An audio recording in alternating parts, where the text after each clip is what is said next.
আসসালামু আলাইকুম, ওয়েলকাম সবাইকে আয়েশাস কুকিং হাউসে।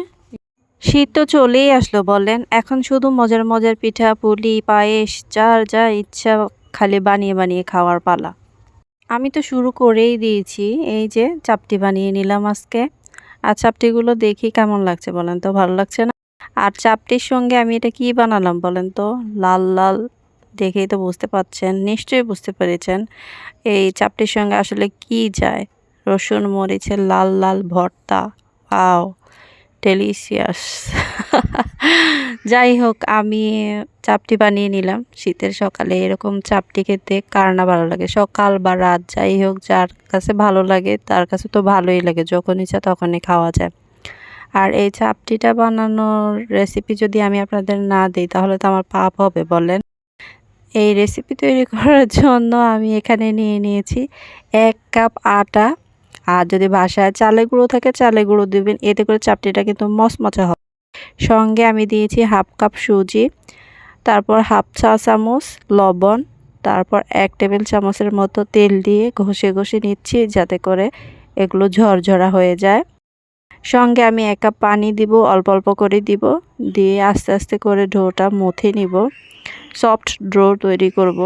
এই ডো তৈরি করার সময় যাতে কিনা আটা আর সুজির দানা দানা ভাব না থাকে এমনভাবে ভালো করে ডলে ডলে নিতে হবে। না হয়ে গেছে, এখন আমি 10 থেকে 15 মিনিটের জন্য রেস্টে রেখে দিব। হাতে সময় থাকলে আরও কিছুক্ষণ রাখবেন।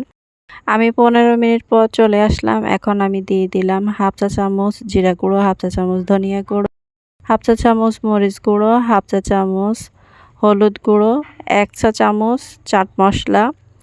তারপর দিয়ে দিলাম আমি একটুখানি রসুন বাটা, একটুখানি জিরা বাটা, সঙ্গে দিয়ে দিলাম কাঁচামরিচ কুচো, তারপরে দিয়ে দিলাম ধনিয়া পাতা কুচি, তারপর দিয়ে দিলাম পেঁয়াজ বেরেস্তা। আর এটা আপনাকে পরিমাপ বুঝে দিতে হবে, পেঁয়াজ বেরেস্তাটা আপনার ইচ্ছা মতো দেবেন। এখন এগুলো দিয়ে আবার একটু ডলে ডলে নিলাম, আর হালকা একটু পানি দিয়ে একটু আঠা আঠা ভাবটা কমিয়ে নিলাম। আমার ডোটা কমপ্লিট হয়ে গেছে। এখন আমি চুলায় চলে আসলাম, আর চুলায় প্যানের মধ্যে হালকা একটু তেল দিয়ে সুতি কাপড় দিয়ে ঘষে দিয়েছি 4-5টা। আর এই তেলটা দিয়ে আমি সবগুলো চাপটি বানিয়ে নিব। এখন আমি 1 চামচ করে ডো দিয়ে দিব, আর চাপটিটা দেখতে পাচ্ছেন কি সুন্দর সরে যাচ্ছে, মানে এটা কিন্তু প্যানে লেগে যাবে না, খুব সুন্দর উঠে আসবে। আর এটা একটু ভারী ভারী করে বানাবো, তেমন পাতলাও না আবার ভারীও না। আমার এক পাশ হয়ে গেছে, এখন আমি এক পাশ তুলে আর এক পাশ দিয়ে দিলাম। আর প্রথমটা একটু খারাপই হয়, যেহেতু প্রথমটা মাত্র তাওয়ায় দিলাম সেজন্য। এরপরে সুতি কাপড় দিয়ে আবার ওই যে সুতি কাপড় দিয়ে তেল দিয়ে ঘুরিয়ে দিয়েছিলাম ওটা দিয়ে আবারও মুছে দিব। জাস্ট ওই সুতি কাপড় বা টিস্যু দিয়ে বারবার মুছে দিব আর বারবার গোলাটা দিব। আর এভাবে করে আমি সবগুলো চাপটি বানিয়ে নিব। আর এগুলো তো মরিচ ভর্তা দিয়ে, যে কোনো ভর্তা দিয়ে খেতে তো ভীষণ মজা লাগে, সেটা তো সবাই জানেন। আমার রেডি হয়ে গেছে। যারা যারা এতক্ষণ আমার সাথে ছিলেন তাদেরকে অসংখ্য অসংখ্য ধন্যবাদ। সবাই অনেক বেশি ভালো থাকবেন। আল্লাহ হাফেজ।